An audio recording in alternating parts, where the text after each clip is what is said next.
என்று சிவபெருமானை மாணிக்க வாசகர் பாடுகிறார்.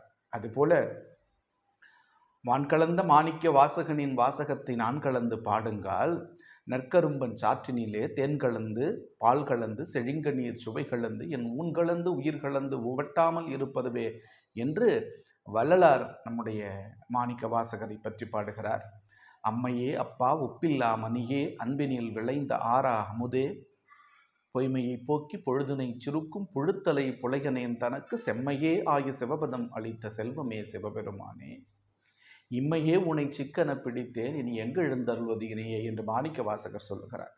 இப்படி பல்வேறு பாடல்களை சொல்லி பல்வேறு விளக்கங்களை கொடுப்பதற்காக திருவண்ணாமலையிலிருந்து செந்தில்குமார் கண்ணன் நான் சிவனுக்கும் அடியார்களுக்கும் பணி செய்ய காத்திருக்கிறேன். வாய்ப்பளித்தால் மிக நன்றாக உங்களுக்கான சேவையை தொடர்ந்து செய்வதற்காக காத்திருக்கிறேன். நன்றி, வணக்கம்.